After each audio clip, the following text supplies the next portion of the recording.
transfert. Arsenal veut offrir à Rodrigo un rôle primaire dans son équipe cette saison, rapporte The Athletic, une information donnée toujours par Fabrizio Romano. On va parler de cette actualité qui concerne Rodrigo, nekk ci équipe bi nga xamantene mom moy Real de Madrid, évoqué à un moment donné sur le départ. Xavi Alonso qui compte sur lui, Arsenal qui revient à la charge.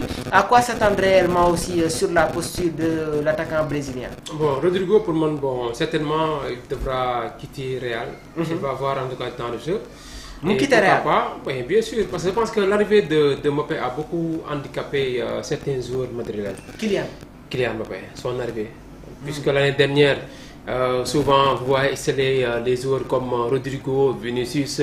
On parlait même de ballon d'or de Vinicius, finalement attribué à Rodri de Man City. Wow. Il y a aussi Bellingham. Jude Bellingham. Donc pour moi, l'arrivée de Mbappé a beaucoup handicapé. Surtout les trois joueurs, c'était les trois Rodrigo, Vini et Bellingham. Parce que Bellingham, lui, marqué une saison avant Mbappé de ñëw. La saison d'avant, lui, marqué beaucoup. Il y avait cette connexion. Il y avait cette connexion entre Jude Bellingham et Toni Kroos. Manko doon évoqué. Parce qu'il y avait une entente extraordinaire entre Toni Kroos et Bellingham. Parce que toujours, c'était Kroos qui faisait l'avant-dernière passe. Après, Jude Bellingham était beaucoup plus dans la finition.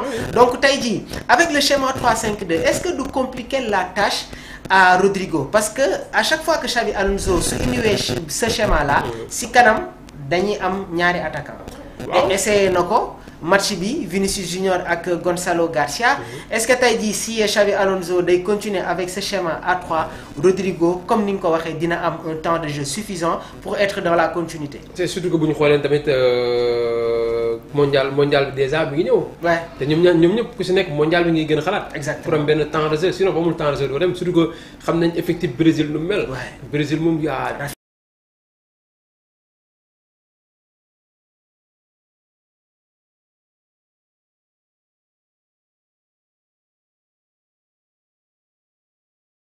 du temps de jeu et faire partie des joueurs qui seront donc à la prochaine Coupe du Monde. Exactement. La Seleção, raison avec également l'entraîneur Carlo Ancelotti. Et pourquoi pas également Mora Rodrigo pour moi, bu fekkee ne bëgg na carrément dem mondial wala bu fekkee ne day dem am temps de jeu. Il faudra donc mu xool son statut donc avec le Real Madrid. Sinon avoir une garantie avec l'entraîneur Xavi Alonso. Sinon mu jéem a dem club bu mel ni Arsenal bi bu fa demee mën na fa am temps de jeu Arsenal pour man il y a beaucoup de paramètres yoo xamante ne dañ di manqué woon na leen te le gars il est conscient donc en tout cas de ses manquements Arteta, raison pour laquelle il insiste sur Rodrigo pour que mu ñëw Arsenal te pour man bu fa demoon dina nekk jour boo xamante ni dina fa mën a confirmer. Parce que Arsenal que mi ngi ci ay piste déjà il y a Rodrigo parce que avant tamit Xavi Alonso di def cette conférence de presse di évoquer le cas de Rodrigo, le Real de Madrid jotoon nañu joxe une information que Rodrigo il faut 80 millions d'euros. Donc Xavi Alonso qui vient dès sa première conférence de presse, il met quelque chose sur la table. Rodrigo joxe une décision. Taïdi au sein de cette équipe des Gunners, il y a des pistes yi nga xamantene ñi ngi koy évoquer, muy Victor Gyökeres du Sporting, Benjamin Sesko bi nekk ci équipe bi di Leipzig. Donc Rodrigo, Alexander Isak. Donc Rodrigo su ñëwee dina am une concurrence directe avec l'autre brésilien, muy Martinelli, sans pour autant oublier aussi Trossard. Et il peut aussi jouer à droite, Rodrigo, souvent comme il l'a fait avec le Real Madrid. Il y a Saka aussi, il y a un rôle où il peut jouer. Pourquoi pas nous trouver Saka dans une position aussi. Parce que Saka, c'est un joueur il est technique. Techniquement, il est doué. Donc, on a des côté gauche parfois, Rodrigo, on a des côté droite, parfois, on a des permettre. Parfois aussi, on a des Rodrigo pointe, parce que c'est une saison avec le Real Madrid. À un moment donné, il jouait en tant que numéro 9. Mais avec le retour de Kai Havertz, il joue quasiment comme numéro 9 au sein de cette équipe des Gunners.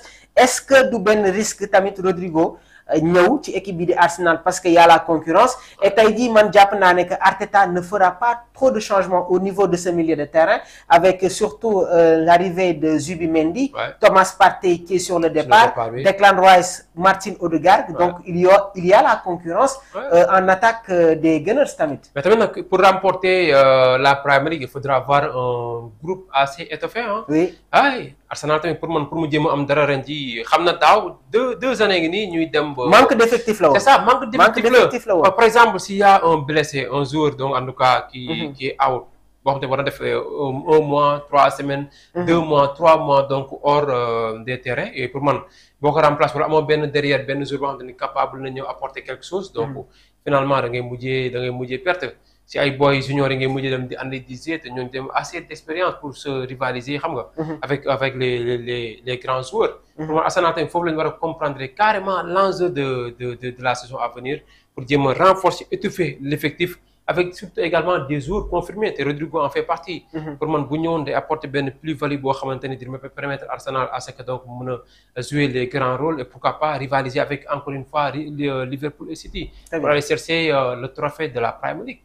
Direction la Bundesliga avec une autre information bi nga xamante ne day concerner équipe lii di Bayern Munich donc jamono ji nag le Bayern prépare la première offre pour Nick Woltemade après l'accord des termes personnels mu nekk tamit joueur buy football ci équipe bi nga xamante ne moom mooy Stuttgart donc le club a accepté en interne de poursuivre les pourparlers et de commencer à pousser avec Stuttgart pour obtenir leur nouvel attaquant donc l'accord de 5 ans est prêt et salaire accepté Stuttgart espère garder le joueur mais Woltemade veut le Bayern maintenant mu nekk tamit un jeune joueur nekk avant-centre waaye tamit capable de jouer comme numéro 10, une bonne recrue prochainement pour le Bayern de Munich. Autre transfert qui concerne tamit cette équipe de l'Inter de Milan, Yann-Ange Boni comme nouvel attaquant de Parme. Donc Inter de Milan, jot nañu tamit trouver un accord avec l'ancien attaquant de Parme, Ange Boni. Donc le contrat a été entièrement convenu car maintenant Parme dinañu recevoir le toll ci 23 millions d'euros plus 3 millions d'euros supplémentaires comme frais de transfert final. Donc malgré les liens avec d'autres clubs, Yann Boni à l'Inter n'a jamais été dans le doute car il voulait le déménagement. Donc concernant toujours les transferts, Jorge Jesus a accepté de devenir le nouvel entraîneur principal d'Al Nasser. L'ancien manager d'Al Hilal sera dévoilé dès que l'accord aurait été conclu pour que Jesus devienne l'entraîneur d'Al Nasser. Donc Cristiano Ronaldo l'a également approuvé comme nouveau entraîneur. Le Betis Séville accepte de signer Rodrigo Riquelme de l'Atlético de Madrid. Accord conclu entre clubs avec clause de vente à inclure et contrat de 5 ans pour Roro Riquelme nekkoon tamit joueur ci équipe bii di Atlético de Madrid. Donc il est le remplacement de Jesus Rodriguez qui va voyager en Italie lundi comme ailier rejoindre na tamit équipe bi nga xamante ne moom mooy Como. On va parler de notre transfert muy concerner la pioche qui est de retour Paul Pogba gannaaw ba mu passé avec succès sa visite médicale. Gis nañu tamit sa signature de contrat, il y avait de l'émotion, les larmes de Paul Pogba dans cette signature.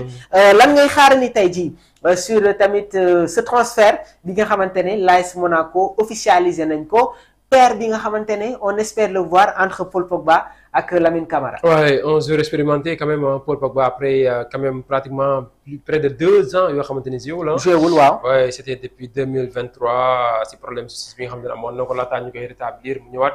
Mais on a vu quand même après la décision rendue Pogba bu commencé di entraîner di rêve comme si entraînement yi.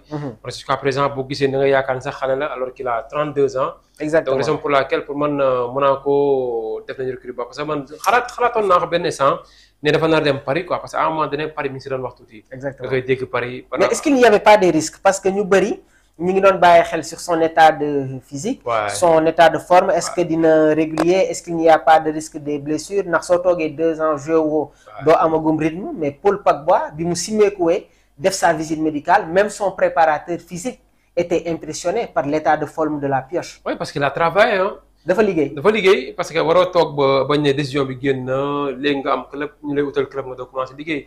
gis nañ ko mu voyage yi dem pratiquement beaucoup de pays yoo xamante ne fa la nekk isolé wu. di entraîner moom rek quoi. di entraîner physique def des séquences yoo xamante ni tellement footballistique quoi donc raison pour laquelle te état forme bu mu yor nii c'est mérité. c'est normal mu am ko. te Monaco moo si gagné carrément moom moo ko recruté te bon pour man au niveau de l'entrejeu ak expérience bu ñu bëgg mu apporter ko dina ko apporter donc côté de Lamine Camara également d'autres jeunes joueurs yoo xamante ni ñu ngi Monaco bëgg exceller aussi tamit dans le haut niveau te pour man expérience am bu mu am. avec la France la Juventus de Turin yooyu noonu yëpp bu ko apporter ak Man United dina doon benn affaire bu am solo. l'AS Monaco qui se renforce jot nañu renforcer wu durant ce mercato gannaaw ba ñu recruter Paul Pogba. Il y a aussi l'ancien l'ancien attaquant du FC Barcelone muy Ansu Fati bi nga xamante ne tamit rejoindre na équipe bi ak Eric Dyer jaar ci équipe bi di Tottenham dem Bayern Munich signé na ci équipe bi di Monaco une très belle équipe monégasque ñu fekk fa tamit ay joueurs comme Thilo Kehrer passé par le Paris Saint-Germain ak West Ham. Il y a aussi des joueurs comme Zakaria, Minamino, Ben Chegir ak Louche. Embolo, une bonne équipe des monégasques bi nga xamante ne pare nañu pour aller chercher le titre de champion de France. Oui, et pourtant tamit ñu ngi si ba léegi Ter Stegen bëgg nañu aussi Marc Ter Stegen bu Barcelone bëgg nañu aussi tamit andi parce que tamit ñoom dañoo bëgg tamit renforcer seen effectif pour préparer non seulement la saison à venir parce que tamit vraiment en France léegi moom ku amatul benn équipe bu mag boobu moytu booy jeeg Paris di nga am problème. Donc ils sont conscients en tout cas de cette situation. moo tax il va falloir que ay Marseille ay Monaco yi ñu jéem a gën a liggéey. pour même fekkee ñëwuñu carrément si niveau Paris sax ñu xaw ko jege ba nga xamante ni mën nañ ko créer des difficultés quoi. Donc raison pour laquelle Monaco comprendre nañ loolu ñu ngi jéem a travailler sur le marché de transfert. and nañ ko benn sànq yi nga wax Ansu Fati qui veut se relancer. après des saisons compliquées avec Barcelone à un moment donné prêté woon na Brighton en Angleterre mu xaw am tuuti temps de jeu ñëwaat. Espérer que ni dina am temps de jeu parce que c'était sous la demande également de l'entraîneur Hansi Flick bi nga xam te moo demandé à ce que nañ ko fa bàyyi. ñu ko bàyyi espérer compter na si moom mais bon dem ba si kanam ba fin saison mu koy doog a ñamal ay quelques minutes yu ndaw ren jii ñu teg ko sur le marché bu ko génne pour au moins dégraisser tuuti la masse salariale du club bi nga xam te ne ñoom it bëgg nañu enregistrer yeneen jours. Notamment ay Nico yu ñuy tudd ba léegi même si fekkee ni ba léegi officiel agul. mais y a beaucoup de joueurs yoo xamante ni Barça pour l'instant ñu ngi si ñoom te pour ñu enregistrer parfois aussi itam ñu jéem a libérer yenn si salaire yi quoi. Direction l'Italie dañuy ñëw ci information yi nga xamante ne day concerner le club rossoneri. Donc c'est parti, AC Milan accepte de signer Samuel Ricci pour 25 millions d'euros, forfait total. Donc un accord verbal est en place avec Torino, alors que les étapes formelles devraient suivre la semaine prochaine. Ricci, alerté pour des soins médicaux, je parle des Milanais au fait, donc équipe de Milan, moom laay wax, a fait disputer depuis décembre maintenant, terminé. Donc la semaine prochaine pour les frais finaux d'environ 23 millions d'euros et 2 millions d'euros de livres. Samuel Ricci fait son arrivée. Luka Modric, ça va être officialisé. Donc l'ancien milieu de terrain su jógee sur la coupe du monde des clubs dina dem ci équipe bi nga xamante ne moom mooy Real de Madrid. Donc le Milan AC qui se renforce après le départ de Tijani Reinders fële nga xamante ne moom mooy ca Manchester City. yaa ngi koy wax sànq une autre information buy concerner Nico Williams. Donc la fresque de Nico Williams à Bilbao a encore été endommagée quelques heures après avoir été restaurée. Ça se précise pour l'arrivée du jeune talent de la Roja mu war a dem fële ci équipe bi de FC Barcelone. waaw seulement il demande des garanties parce que moom l'effet Olmo lay bañ mu dal parce que daaw Olmo Barça jënd na ko xaar vraiment doo ko enregistré. moom nag moom bëggul loolu donc bokk na tamit si lay agent bi gën a négocier ak Barça bëgg nañ en tout cas des garanties pour que bu signé rek. mën a apte mën a kon jouer ak Barça te bu ma jumul le 8 en tout cas mooy deadline bi nga xam te ni jox na leen ko. donc fii ak le 8 dina wax donc confirmer son départ donc vers FC Barcelone même fekkee ni Athletic Bilbao foofu ses supporters condamné en tout cas de sa décision bi nga xam te ni wax na ko. Et aussi on voit également benn photo boo xamante ni son grand frère dugal na ko. parce que ba mu nekkee xale mi ngi sol benn moyen Barcelone boo xamante ni moom Nico. donc pour dire que en tout cas Barça moo nekkoon donc son club de cœur quoi. certainement pour justifier le choix de son petit frère. mais bon il a fait des éloges de son petit frère bon ñu yaakaar ni peut-être bu demee Barça aussi dina fa apporter un plus-value. Restez avec nous, on va parler de l'équipe nationale du Sénégal ci bile jotaay. Restez avec nous donc tey dañuy jël suñu temps ànd si ak Djiby bi nga xamante ne di ngeen koy gis régulièrement fii ci biir Sport Life 221 donc yéen ñi nekk ci live bi ñu ngi leen di jaajëfal bu baax a baax. alors toujours tamit ci li nga xamante ne moom mooy les transferts Jadon Sancho gannaaw bañ ko abalee woon équipe bi nga xamante ne moom mooy Chelsea am na yenn club yi nga xamante ne ñi ngi doon évoqué waaye am na ay club yi nga xamante ne jéem nañu rentrer en contact avec le joueur. Fenerbahçe ñi ngi ko doon évoqué une information pas officielle donc Fabrizio Romano nee na Fenerbahçe ne travaille pas sur un accord pour Jadon Sancho. Les pourparlers ne courent pas donc mu nekk tamit ay précisions yi nga xamante ne indil nañ leen ko. Autre information buy concerner Emiliano Emiliano Martinez. Donc Chelsea ne signera pas Emiliano Martinez malgré les rumeurs. Décision prise, Mike Maignan nekk goal ci équipe bi de AC Milan évoqué woon nañ ko ci équipe bi de Chelsea. Donc la direction des Blues dit non. Donc après Mike Maignan, Emiliano Martinez ne va pas s'engager en faveur des Blues. Autre information bi nga xamante ne jamono ji mi ngi en cours, Fenerbahçe ñi ngi liggéey pour signer John Duran bu Al Nasser passé par équipe bi di Aston Villa. Donc Fenerbahçe ñi ngi préparé wu pour mettre en place une offre pour recruter l'attaquant colombien. Donc on va venir maintenant avec les informations yi nga xamante ne day concerner l'équipe nationale du Sénégal. On va commencer d'abord par le mercato des Lions waaye tamit def une projection sur les matchs importants yi nga xamante ne suñu gaynde yi war nañ ko football comptant pour les éliminatoires de la Coupe du Monde 2026. On va parler d'abord toujours du cas de Nicolas Jackson maa ngi ko doon wax avec la concurrence sànq tamit jot nga ci indi une appréciation. Selon toi, il ne va pas bouger ci équipe bi di Chelsea. Ah, je ne pense pas que Nicolas dina jéem a jël des risques pour génn Chelsea, surtout également moment bi nga xamante ne ñu ngi si amal Coupe du Monde des clubs. joueurs yi club yi ak entraîneurs yu bees yi ñu ngi jéem a xool état d'esprit des recrues. xool nan lañ leen dugalee seen i projets yooyu noonu permettre leen ngir ñu am ay temps de jeu. Donc déjà il commence bien avec Chelsea bu fekkee ne quitté na fa dem feneen, ce sera donc en tout cas un éternel recommencement. Peut-être du ko arrangé quoi pour man bon commencé na maîtriser le climat de Chelsea aussi bu ñu fàttali moom dafa signer un contrat de 8 ans aussi. Exactement loolu gën a jaaxal nañu quoi un contrat de 8 ans. Donc il court jusqu'en 2033. Nicolas fait partie du projet. Il fait partie du projet.